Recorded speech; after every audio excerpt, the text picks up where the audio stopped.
Hey, I'm Nick DeMatteo, and welcome to Music is Not a Genre, the interview edition. For those of you who don't know what Music is Not a Genre is, every week I take an album or a musical concept and I talk about it at length. I give details and facts and opinions, and I throw in some other interesting things, and I connect all of that to my music, to other music, and to other things in the world. Thanks to everyone who has subscribed and clicked and shared and posted and commented. Especially, I love your comments, and to all my Patreon supporters and all that good stuff. And if you're tuning into this particular edition, then you probably know that this is part 2 of my 2-part interview with the legendary Nicky DeMatteo. Couple spoilers, so if you haven't seen part 1, stop watching right now and go back and watch part 1. This is my father. And next to him, somewhere off camera, is my mother. And what you're actually seeing is my old bedroom, a bedroom that I had been in from 1973 to 92 off and on, and then even a little bit after that here and there, because you know how life goes. So you enjoy the nautical theme, and so to catch everybody up. Part 1, we talked about, among other things, how you started in music, which basically was pretty much from birth in 1941. Some early developmental things as far as you singing and learning to sing and singing in public and doing the Children's Hour and Arthur Godfrey and doing the jazz standard kind of music, and then getting into rock and roll music through the 60s. With your rock and roll tours and all of the singles that you cut and the big the jazz album that you cut, going to college, meeting mom and getting married, and taking us up into the late 60s, and eventually transitioning into a life playing piano and singing. That period there in the late 60s was, at least for you personally, another kind of a transitional thing, partly because you got married, you started having children. First question, hard-hitting journalist, would you, I'd like to think that you attribute the complete change in your career to having to be a father, and now you had just had to give up everything, and it's all my fault. Is that right? Boy, it's not prescient. No, it's not. Yeah. It's not prescient.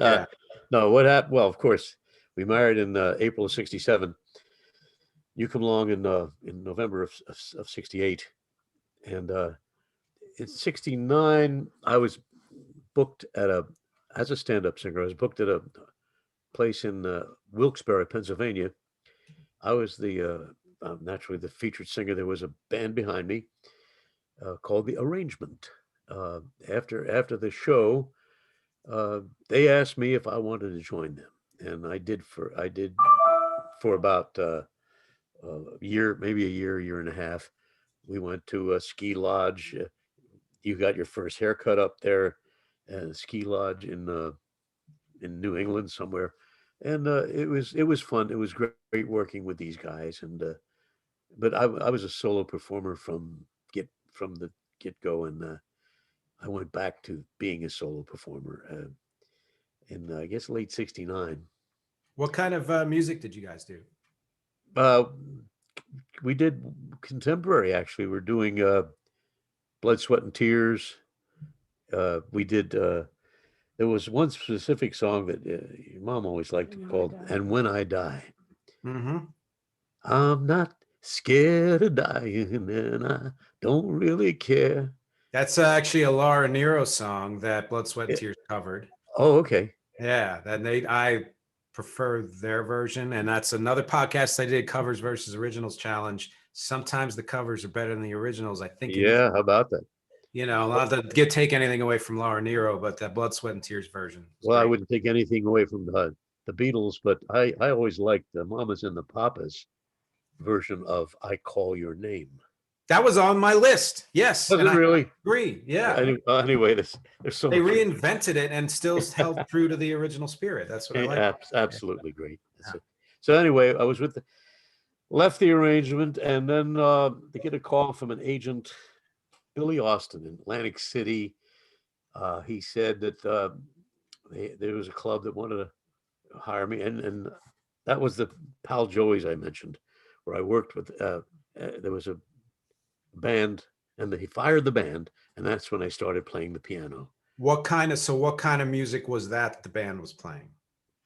We were doing mostly standard American songbook type stuff. So here you are, you were in one band doing contemporary music, Yeah. which you at that point did have some professional experience in with all the singles you cut and stuff like that and the rock and roll tour. And then you jumped to this other band briefly who's doing the jazz standards, which, as we know, you had a bunch of experience in as well. And right at that moment, this band gets fired. And so you could take over and tell everybody what happened. Yeah, well, Joey, he was a wonderful guy. You know, he's again a former fighter who started the club, and it was a fairly popular place, Pal Joey's. And he said, "Okay, play the piano," and I started. And again, the I got a write up in Philadelphia magazine. Gaten Fonzie, Bernie McCormick were the reporters doing this kind of expose of Atlantic City bars, and uh, he just gave me this wonderful, glowing review. Uh, anyway, people started flocking in to see me, and one guy wanted to be my manager, and then from there, I went to an agent in Philadelphia called Eddie Suez, a legend in the Philadelphia area, and he booked me into a place called the 5100 Club on 51st and City Line Avenue. It was near, actually near St. Joe's College. But I was there, and that started things going for me in the Philadelphia area. Going to playing clubs. It was there that these guys from the band Chicago basically asked me to join. I know you and your brother Dave. I probably think I'm nuts, you know. And I just wasn't into traveling, and I'd want to travel. I said I have a family, and I'll give you an example of that. When another agent who started booking me, Jerry, said, I got a gig for you in Massachusetts at a Holiday Inn for the summer. Now, by that time, your brother was born as well. And I said, that's great. We'll take the family up there. He said, no, it's not a family type thing. I said, Jerry, can I make a living doing what I do locally? He said, sure. I said, well, what do I want to go to Massachusetts at a Holiday Inn for the summer and leave my family? Why should I do that? Yeah. Okay. It set the stage for the rest of my life is what it did. It got the point across that family was number one. You know, when you go back to Tony Mambo way back, he didn't want me to be dating and stuff. Why? Because your focus is split. Okay. The irony of it is that he was probably right. I met Julie, your mom, and fell in love, and family became more important to me than becoming a big star. And that's... Well, this is interesting to me because it's something, and you know, those of you who watched part one or who know me or him know that we've also done some acting here and there, right? And we're skipping ahead just for the purpose of this point. In the 90s, we took a class together. Yeah. With a guy named John Barth in Philly. Right. And he was an old school dude from, you know, old entertainment and all. Fun class, interesting. I don't know, you know, what we got out of it other than some very dated tapes that we should watch at some point. Wait, I'll tell you also. Let me interrupt. We Yeah. got the 5 Ps. We got the 5 Ps from that class. Okay. Proper preparation prevents poor performance. Oh, that's where, yeah, I always liked that. Yeah. Well, and he had a song every day in every way. I'm getting better and better. Oh yeah. But one of the things he said was something that you were repeating, which is you can't have both, right?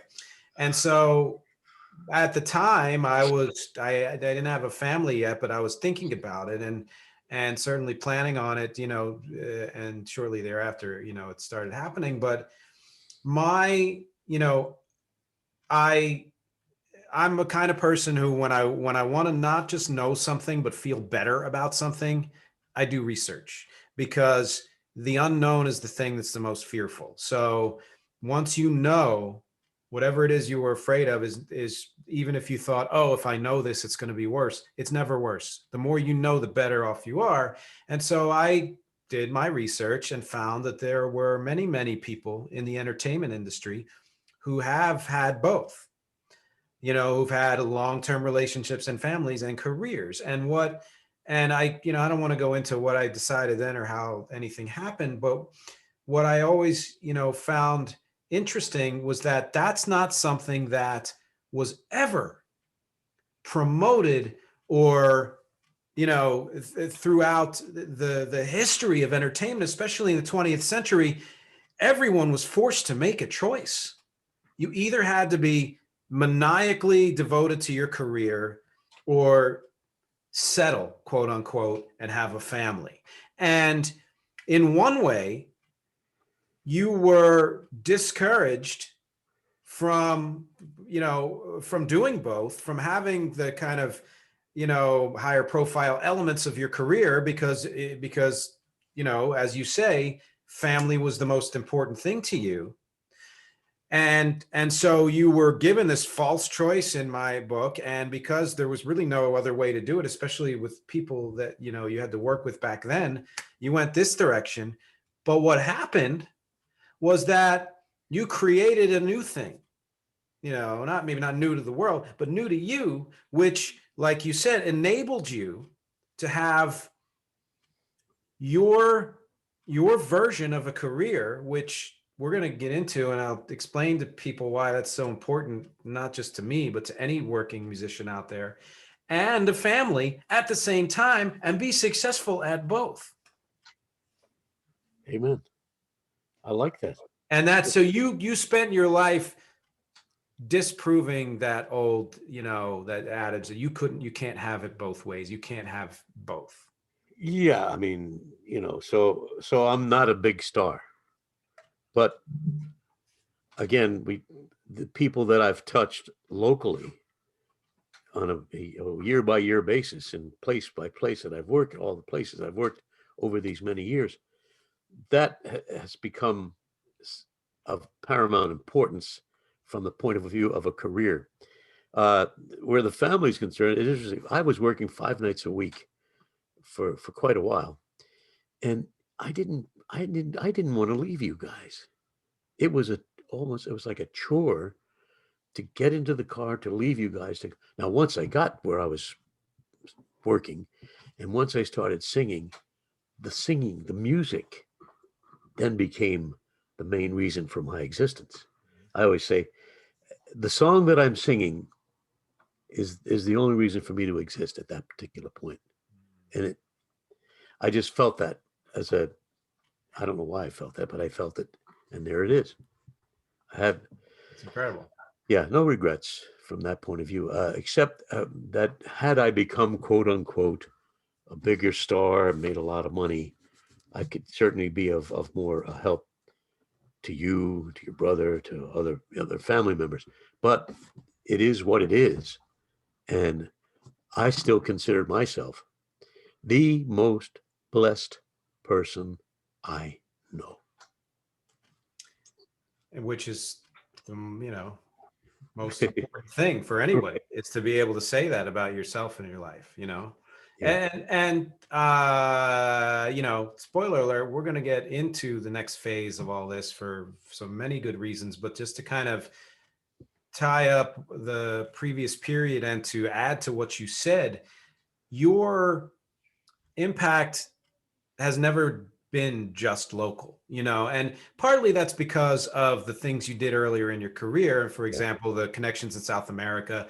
I ran into, I see your stuff online all the time from people all over the world, and ran into somebody from Hungary, coincidentally, who says that she's heard your music there frequently. A dude in Belgium has his own radio show who plays your music on certain Wow. formats when he's putting his playlist together. So or I did a whole thing way back on a type of music called Northern Soul, which was popular, in particular popular in Britain. And your song from the early 70s, which is where we are in your history, I'll Be There, You're right. was marked as one of the fairly well-known Northern Soul songs, in certain areas of people who really enjoy that music. And so um, I I think that it might be possible. I think you said this earlier in the interview of the last session, but we always underestimate the impact that we have, and we underestimate the connection that we're able to forge and the reach that we have. And I think that whether it's from earlier in your career or from the extremely extensive and successful next phase of your career, that impact is always beyond local. Oh, no question. I'm reminded of George Bailey. Uh-huh. Those of you are, I'm sure, familiar with the George Bailey syndrome. Nothing worked in his life the way he actually wanted it to. George Bailey wanted to become this, you know, incredible architect and building bridges and traveling all over the world. Uh-uh.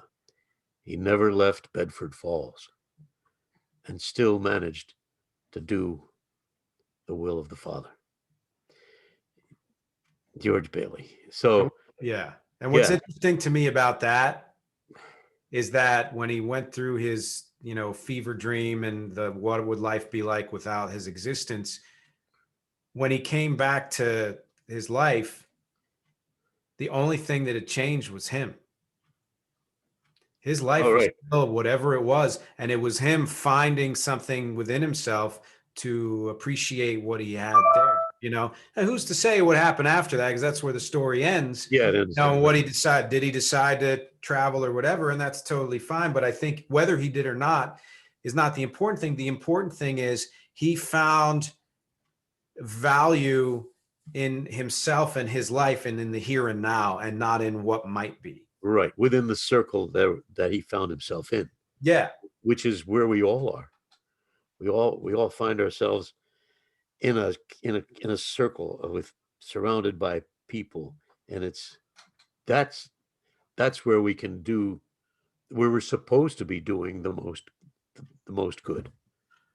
Yes, and that ripples has a ripple effect and No all of question. that. And what's interesting to me is that so many, self-help books and courses and things that you encounter these days, one of the main tenets of all of that is to like I said, find value in yourself now, to not think that you need to be some other thing. Whatever you are now is what you is already has value, and can whatever it is you want to achieve, it starts here. And you that philosophy or mindset of feeling like you're already a success based on where you are.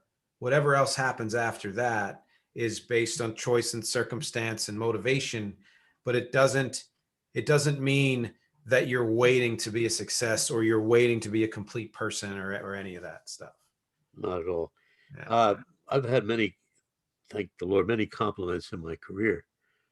Uh, now that I'm singing in church on a regular basis, uh, people will say you enhance the mass for me, and one of the best compliments I've had is from a deacon uh, who said, "When you sing, I feel the Holy Spirit come upon me." Oh, I said, Wow. whoa! I've had a lot of compliments. That's huge. That is huge. Yeah. Yeah. But again, because what we're doing affects others and it gets through to others. However we do it. Yes. And that brings us back to our point in our chronology here. The you that I know from firsthand experience is the nightclub you, is the you who, uh, primarily played piano, every now and then acoustic guitar, who eventually incorporated a drum machine when that became a thing that you could do, and was this self-sufficient performer who, despite any potential, guest instrumentalists or vocalists, ran the show from beginning to end for several hours a night, several nights a week, several weeks a year, on and on and on. And the thing I wanted to point out to people that I think, again, the importance goes beyond, just the two of us or you, is that, well, there's kind of 2 points in this egg. One is that anybody who was able to make any kind of living doing the thing that they love, that they were meant to do or believe they were meant to do, is a success. And this is a case of, you think about the ways in which people make a living and make money and support a family. It's not very many of those people are able to do it solely, and I mean solely, from performing. The economy has morphed in the last 50 years to, in terms of, if you're comparing, $2021 to $1970 or whatever, things in many ways economically are much worse now than they were then. There are guys out there, women, there are duos, there are bands who are busting their asses doing either originals or covers and performing all the time and still aren't able to make enough money to make a living. And that's the majority of people, actors as well, voiceover artists, even, whatever, writers, painters, whatever it is. The way the economy has shifted over the last several decades has made it nearly impossible for the average person in the arts to do what you did. And so it's almost become this, Valhalla in my life, to look back and say, no, I didn't need to get a job working at the freaking zoo or teaching or whatever else it was. All I need to do is just do what I love and do it well, and I'm going to make a living at it. And because that's what you did for decades. My choice was a lot easier than yours. I sing cover songs, and I trade on the popularity of the songs themselves and the way I can do them and have done them. Your choice to do nothing but originals, primarily originals, that to me is more heroic from that point of view. I mean, good grief. It's much more difficult to make a living that way. And then again, as you say, the times have changed, places have changed, tastes have changed. I could work 5 nights a week in one room for 2.5 years. I could work 4 nights a week in one room for 6 years. That doesn't happen anymore. It's like I get a chance to woodshed, if you're familiar with that phrase, all this time, learning new songs, delivering the material, making new fans, as the old saying goes, one fan at a time. I built that base, and I feel privileged to be able to do that. And as you say, yeah, to pay the bills. So you're talking about essentially a steady full-time job for however many years in the same place. These days, they call that a residency, and it lasts about a month. And that is considered a huge achievement. Long time, yeah, right. Unless you're so well known or so established in one place. Like there's a place that Catherine worked with, it was the same dude playing all the time. There were others, but like you have that place that's your home and whatever. But that's so rare now that it really is this, several, I guess, decade moment in time. Yeah. And, the world moves on and technology moves on and stuff. It's not about people's tastes at all, because people have a taste for all kinds of music still to this day. It's Yes. the way in which it's consumed, how owners and venues program their music weekly, and what they expect to get out of the performer, as opposed to what the performer expects to get out of the job. So, there's a lot in there. That's a whole different discussion, but it's. Totally. It's because again, to be able to stay in one room for, leave my equipment there, Mhm. and twice a year take 3 weeks off as a vacation, and somebody else will come in and fill in for me for 3 weeks twice a year. Yeah. Uh, that's unheard of today. Mm-mm. As you say, gee, if you're in a place for a month, that's what? Come on. Like I say, I spent over 2 years at the William Penn Inn in Pennsylvania, and 6 years at the Montgomery Inn in Montgomeryville, Pennsylvania. That's again, that's unheard of. I could raise a family, I could pay the mortgage, I could pay the bills. It, it it's again, I say, Cars and vacations and all oh that. yeah, right, vacations. I mean, my way was a whole lot, a whole lot easier than what you've decided to do, and that's amazing what you Well, know. I appreciate that. And, I think that's true in general. I think I always considered covers to be more sustainable, certainly, Of and course, a much easier way to achieve short-term success. right? And that, business wise, doing your own music and owning your own music and playing it is usually better in the long term. You In the see long term, and right. results. But either way, there are people out there doing covers and still not making a living. So yes, it's harder, but it's just not, like you said, it's not the same as it was, which makes me so fascinated, more and more, about that whole period, which we'll go back to. So you started in 70 and you were playing, like nightclubs and bars and restaurants and all of that stuff, in New Jersey and in the, Philadelphia area, Sure. and I guess down the shore as well. Yeah, For mostly Jersey and Pennsylvania.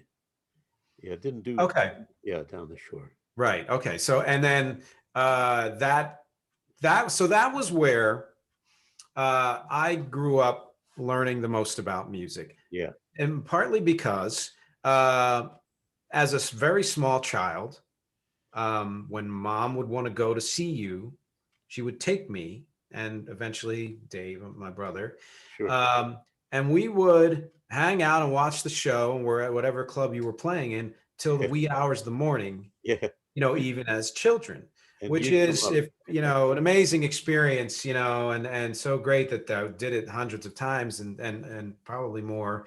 Um, but musically, it goes back to what I was saying about that period at the turn of the decade for you, which is you come out of one band doing contemporary, you go into another band doing jazz standards. They both they both end for their different reasons, and then you go into doing your own stuff. And as you said in the previous portion of the interview, what you do and most of it from that point was self-taught, is you don't just sing as a jazz artist. You don't just sing as a what I would call like a light rock and roll artist. You sing pretty much any style that people could think of, including music from different cultures and in different languages and things like that. And so what I grew up with was this idea that I've mentioned in other podcasts, that the most important thing is not what kind of music something is.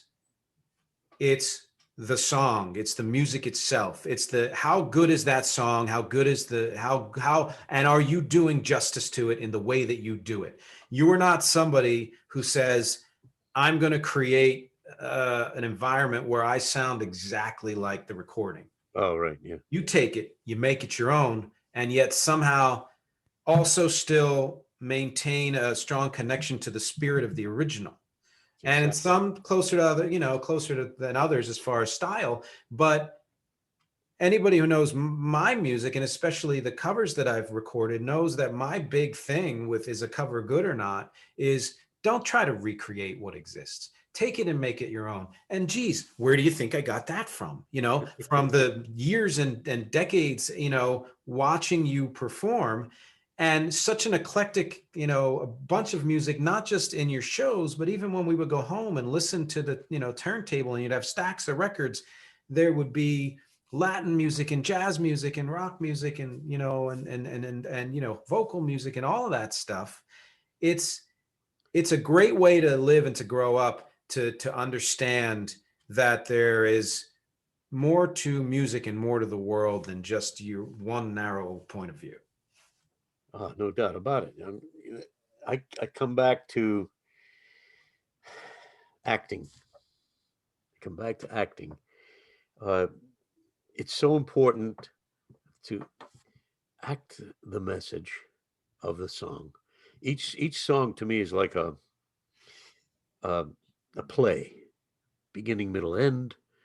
And this was one song I've been obsessed with for the past few weeks. It was written in 1944 by Sammy Kahn, Axel Stordahl, and Paul Weston, called "I Should Care." Became a Sinatra hit, and the reason was that a fan of mine, Frank Cannon, rest his soul, wonderful guy, loved the song, and I learned it for him back then. I've since forgotten a bit of it, but it's just a beautiful little gem of a song. I should care. I should go about weeping. I should care. I should go without sleeping. And so, but anyway, the another thing I act is "If I Were a Rich Man" from Fiddler on the Roof. I learned it in '66, and the idea is to become what you're singing about. You want to fight a tiger, become a tiger. That's a martial arts thing. But to become the person in the song, no matter what it is. It might be something you picked a fine time to leave me, Lucille. 4 hungry children and a crop in the field. And become that. It took me so long to learn that. I always appreciate performers and artists and bands who are able to morph what they do based on the song that they're doing. And most of these people I'm talking about aren't even doing covers, but whether or not it's a cover, the ability to bust out of, quote unquote, how you think you should sing because that's your identity as a singer is something that, let's say, a Paul McCartney or David Bowie or Prince just completely shot out of the window. And even other people. There's a guy, rest his soul, Scott Weiland, of the lead singer of the band Stone Temple Pilots, who started singing in one way, like heavy grunge, and then he did a John Lennon thing, and then he's done this stuff. And the more his career went on, the more I realized this is a singer who loves singing. Lady Gaga's done it, where she's sung in so many different styles. Catherine's a fan of Celine Dion, and she's, she tells me all the time she's been able to sing so many different kinds of music and things like that. And to me, it's not that somebody who sticks to one style is not somebody I respect, because there are plenty of bands and artists who that's what they do. They do it so well. Why would they do anything else? But I've always found more of a connection to and an excitement, for artists who are able to morph themselves that way, including the band Chicago, who you mentioned, who I found I did a whole podcast on them, and how like one of my podcasts about the Bee Gees, and how you think you know them because you know the disco, or their their psychedelic pop hits or whatever from the 60s. No, they were so much more than that and morphed in so many ways. And so did Chicago, and so did all the people I just mentioned, and so did you. Sure. And that's what that's what I grew up with. Yeah. Well, I doing what I did for so many different people, I found it necessary to be able to do that, as you call it, morphing in the clubs. You know, one person might like that, one person might like something else, one person might like that. Then to make it all credible, I want to make it credible to my listeners, but it's first got to become credible to me. I have to believe. That's great. That's great. If I can make it credible to me, I can make it credible to you. Well, and that's funny. That brings up two thoughts. One is it was years before I heard the original cast recording of Fiddler on the Roof. Like many decades, let's say decades. And it was, I guess, Topol, was it? Zero Mostel. Zero Mostel, right? He was the Topol did the movie. Topol yeah, okay. Did the movie. So Great Zero job. Mostel, right? I think I probably heard both versions. Sure. And I listened to them, and those are veteran people, amazing. You know, like the role wouldn't really exist without them and all that stuff. But my first impression was, man, they need to get into this more. And the whole reason was because you created basically a stage. It's like a proscenium popped up around you or whatever when you did that song. Now, I mean, other songs too, but in particular in this song, where I was like, you were the character. You didn't need to feel like you needed to adhere to a certain tempo. You know, you had your rubato here and there, and the stops and starts, and just you created a performance out of a song. That's exactly what I wanted to do. Yeah.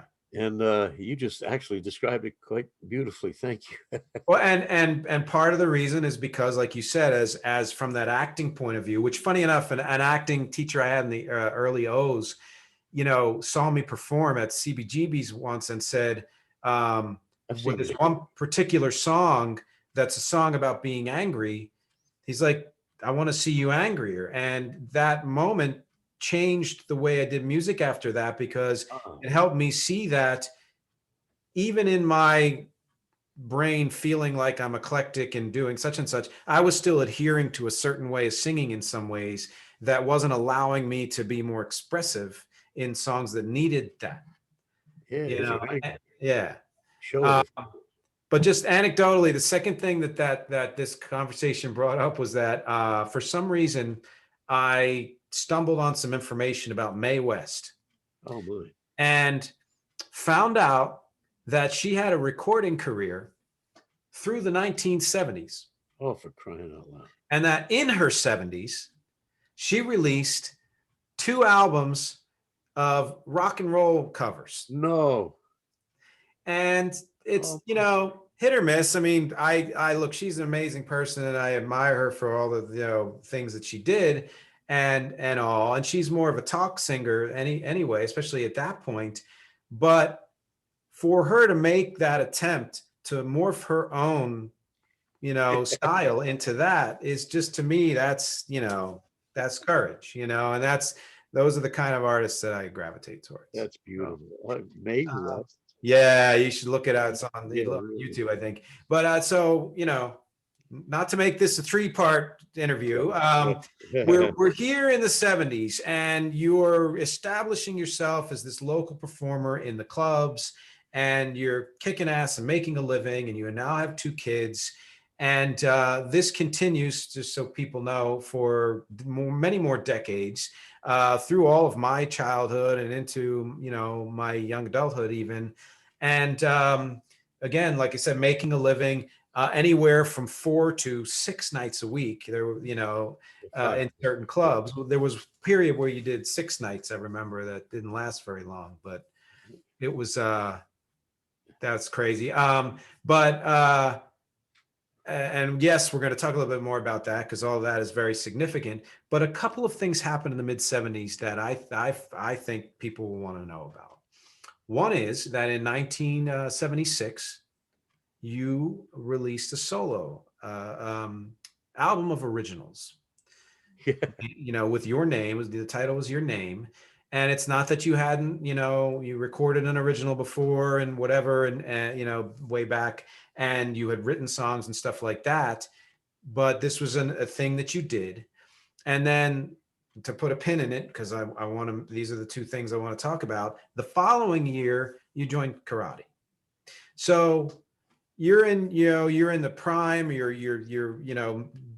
doing your living and everything's kind of, solid and going well. What was it that compelled you to take on this this album of original music? Yeah, well, in '73, I was working a place called Miss Jean's Crossroads Tavern near Valley Forge, Pennsylvania. And two wonderful people came in, Joyce and Axel Schultz, and sitting at the piano bar and listening to me. And I was convinced that Axel hated my guts. Well, it turned out he didn't. And he and his wife, Joyce, backed me on a record I recorded in New York called, was it Heading for New York City? How ironic is that? That's 74? Yeah, I was about 74 when that happened. Yeah. 75. And the people that were behind it, Joyce and I spent the money, but the people that recorded it decided to change my name to Nicky LaSalle at that time, figuring, well, DeMatteo had his run, let's give him a new name. Well, nothing much happened to that song. In fact, Joyce and Axe were ripped off by some unscrupulous.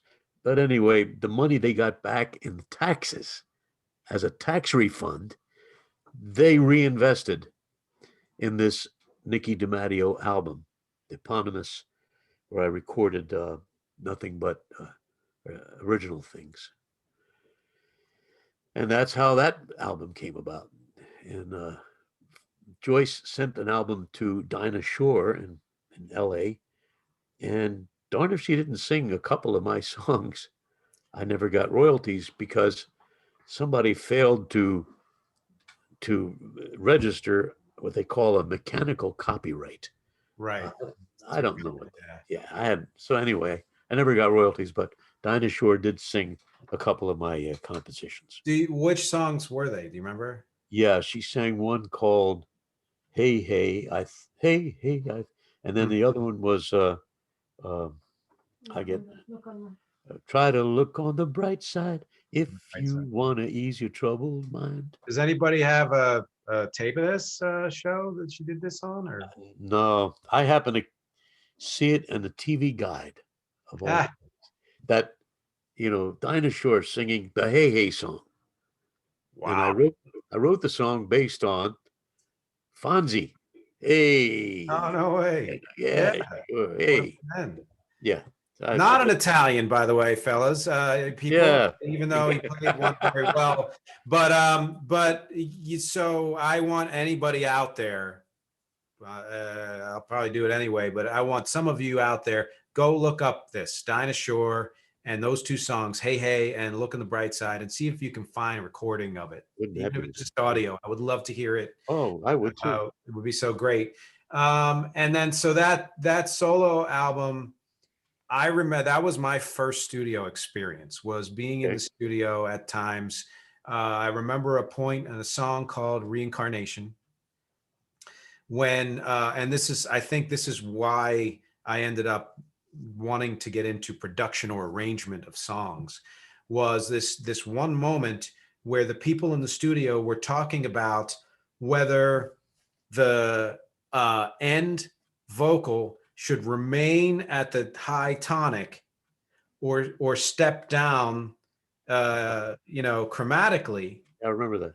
And I don't think it was necessarily, I don't think I spoke much, but I remember thinking in my head, and I don't know if I ever said it out loud, why don't you do both?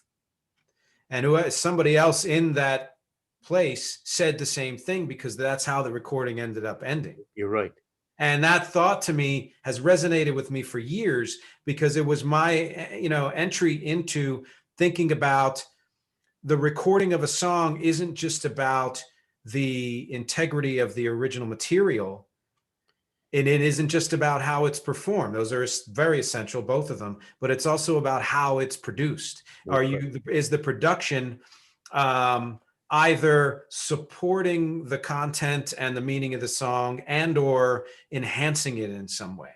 And I think that's where it started for me, was in that studio experience. Yeah, and the guy who started it was Tony Luisi. He was the guy who arranged all the songs. Wow. Tony Lewis, Luis, or Luisi is his original, real name. He's the one I recorded that first album with, 1961. He and his brother John had a recording studio called Sound Plus in Philadelphia. But that Tony Luisi's arrangements were then something that inspired you. It's amazing how we all touch each other. I keep going back to Clarence Oddbody from George Bailey. We all touch each other's lives, right? So connections, and there's no that's something you and Catherine talked about in the interview. Wonderful connections and passion. Well, she was joking about that. My, whole thing here, when I sign off is always music, conversation, connection. And the funny thing is about that, it's a conversation we had a couple of years before I even started doing, video podcasts. Wow. And it was this weird revelation of one of the only posters that I ever wanted to have on my wall in college was this old E.M. Forster quote, "Only connect." And even though the full quote doesn't have as much to do with that as you think, everyone was high on that quote back then. And it made such an impression on me because I thought, well, at the age of my late teens, I was like, well, I know the answer to life. I know the meaning of life. It's just to connect. And then I love that. I did, lost that, or did it in some ways and didn't do it in so many ways. And then, with Catherine and the whole thing about, I must have had that conversation again. And she made the point, well, if you want to connect, then freaking connect, figure out ways to do that. And I realized through that conversation and through doing it, that really is, I think, really the whole point of everything is to find ways to connect, whether it's intellectually or emotionally or physically or however it is. And ironically, we're in a situation now with this pandemic where the connections are difficult to make unless it's like this technologically. And thank God for the technology where we can do this. There's a song that Catherine and I wrote together. It's the first song, and the entire song is about how do you figure out how to connect when you're not together. Is that the one you guys are going to do? Yeah. So as of this recording, the song's already out when I've released this, and hopefully people are hearing it. I don't know when we're going to record an actual version of it, but Catherine and I on February 12th and 14th, we debuted this song live virtually. Wow. And that's what the song is about. That's what what a lot of the show is about. It's about love and connection, which leads me somehow to the next point, which is in 77, you made another very kind of seminal decision, which was to join karate. Yeah. And you are now, people at home will know, an 8th Dan black belt. In Korean karate, Tung Soo Do. Right. Dominic Jacoby has been my instructor all these years. He's become like a brother in a real sense. But anyway, people would say, "How did you get interested in karate?" You remember back in well, maybe you won't. You were a little young. Back in '72, there was a television show called Kung Fu. David Carradine. That's it, David Carradine. Always loved the show. Carradine, the character of Kwai Chang Caine, was very Christ-like as far as I was concerned. He was a man of peace, of love, and of tremendous power, who hesitated to use that power unless it was absolutely necessary. At one point during the run of the show, he was forced to kill someone who was a very skilled ninja out to kill him. and he was devastated to have to take a life. But that character inspired me to join karate, and in '77 I did. And, I was 36 back then, and it's been part of our life. You and your brother and your mom also. I mean, you got to second degree black belt, and your brother eventually got to fourth. Your mom was almost a red belt. Yeah. So yeah, it became a family thing. And and I feel like a lot of elements of my ability to perform and such certainly came from watching you, but the confidence to inhabit my body and be myself, whatever that self is, some of that came from karate as well. And it was a fortunate thing that this kind of karate, anybody who knows anything about the Karate Kid series and movies and shows and all that stuff knows that the basic premise philosophically is that there's more than one kind of martial art, and that it's often a battle between the kind that believes that, you know, war and conflict is always necessary, and the kind that believes that you're looking for peace and centering and connection even, and to use your strength as the kung fu character did to avoid conflict at all costs. And we were lucky enough to have found, you know, that, or you to have found that karate that believed in that second way. Oh, no question. Uh, Grandmaster Huang Qi, who founded our modern day style of Tung Sido, who, I mean, the actual style itself goes back a couple of thousand years to Korea, to China.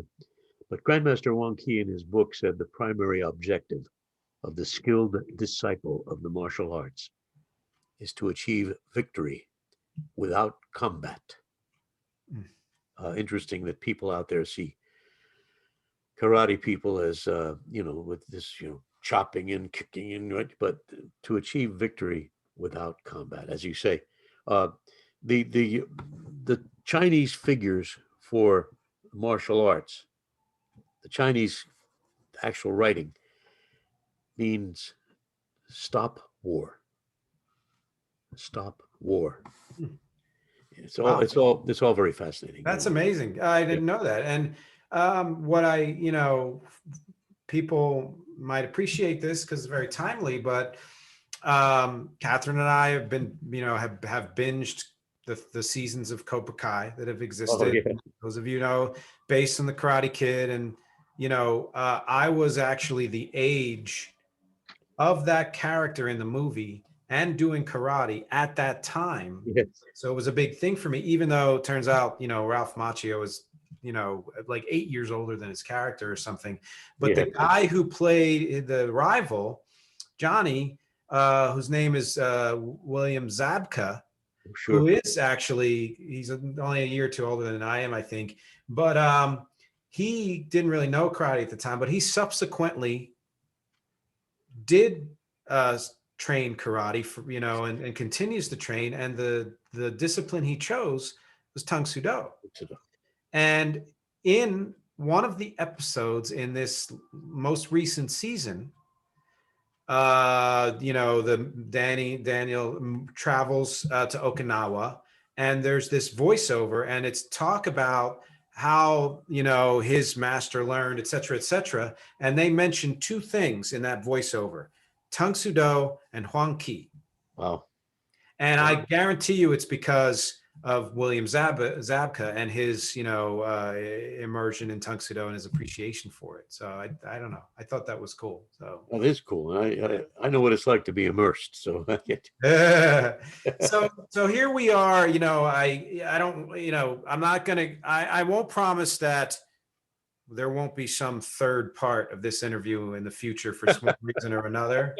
But I will say that for now, we're going to keep it to two parts, and we do have some time left because I say so. I don't know who's keeping. Oh yeah. Well, You know, we'll go to commercial. You're the boss. Yeah, fit in our time slot. I have no idea what any of this is, but let's just to kind of get us, through a point. So, 77 karate. You have two sons. You continue in the nightclubs. At some point in the 80s, there were times I remember we used to travel to New York here and there, which is where, if anybody knows, I've been living here for over 20 years now. That's been my home. So, funny. And my dad had been traveling here since at least the 50s, right? Yep. Um, I lived there for a while. and you're right. You lived there for a while. I actually found the Van Cortlandt hotel. Hotel on 49th Street. I found the building that it used to be in. It's not named that anymore, but there's a stencil on the side of the building that still says Van Cortlandt. Van Cortlandt, Very cool. But at any rate, I think your traveling to New York was very influential to me. You did, I remember, attempt to work with somebody in the 80s, maybe, who was a writer or something or other in New York on some song that never really came to fruition. Oh, well. I don't, but there's something ironic about this whole thing. Back in 70, when I was working Pal Joey's, my agent back then, Billy Austin, wonderful guy, said to me and your mom, you guys should move to New York because that's where it's going to happen for you. There's the irony of it all. You were you were not quite two. And here we talked about it. We thought it over, and we said, oh, I don't know. We didn't want to raise a kid in New York. And in 2000, who moves to New York? Yeah, I raise all my kids here. Yeah, I know. It's pretty funny. With the baby, with the baby, yeah. With Katie. Katie's now, she's going to be 21 next month.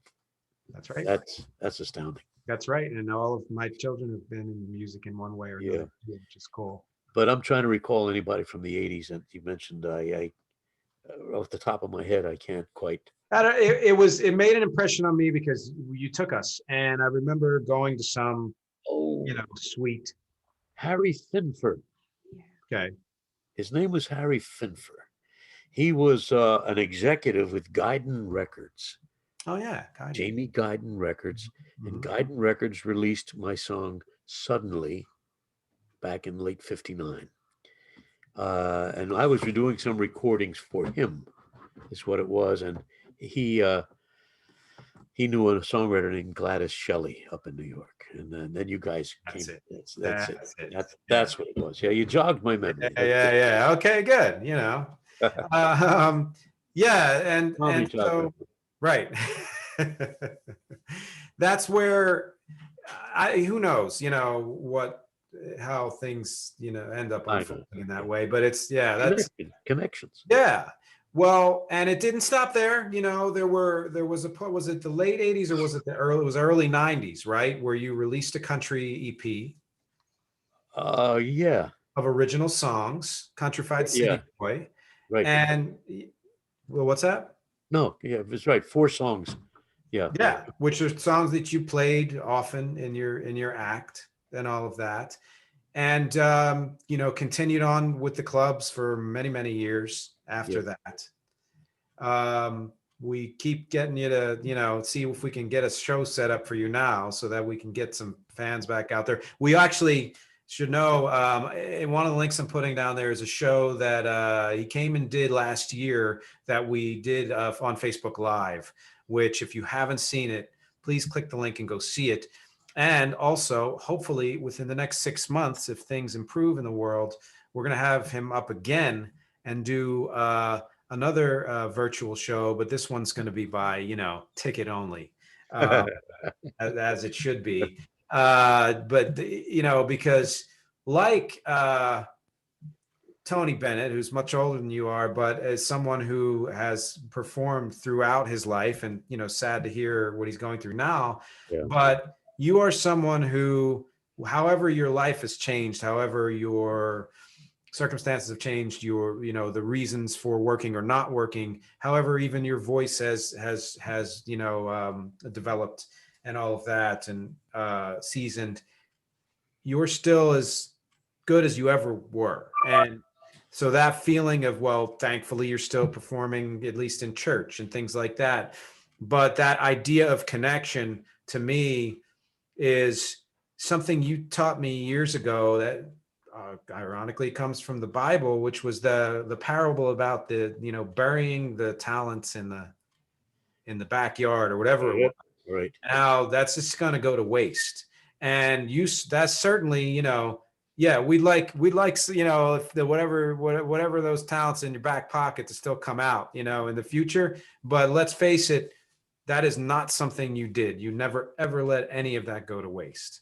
And that's a hell of a career. As I say, the most blessed person I know is sitting right here, looking at you, talking to you, with your mom to my left. So, I have, again, a life of blessings, no question about it. And still, to be able to perform for the Lord in church, my biggest fear is not getting to heaven and not being in heaven with all of you. That's my biggest fear. And otherwise I have no fears. Well, yeah. Well, then you shouldn't have any, because I don't think that's an issue. By any means, just considering what you've contributed, to the world and to the family as well. Uh, and I think is a wonderful place to end this conversation. It's Sounded like an ending to me, man. pretty uplifting, right? Damn performers, always put buttons on things. God bless. But thank you for taking all this time.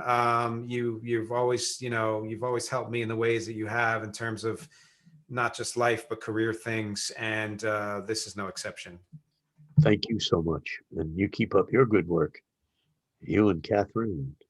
We're looking forward to seeing and hearing you guys. Thank you, and you will, and thank all of you for listening and for watching, and for all the other stuff I always say, clicking and sharing and subscribing, and for my Patreon supporters, and for commenting. I'd really like to know what you think of all this. If you know him and you have a message you want to send him, comment on this video and let me know, and I'll pass it on. Because as always, my objectives here are music, conversation, and connection. Thanks to everyone. Connection. Thanks to Nicky DeMatteo, and I'll see you next time. God bless you, man. You too. Bye-bye.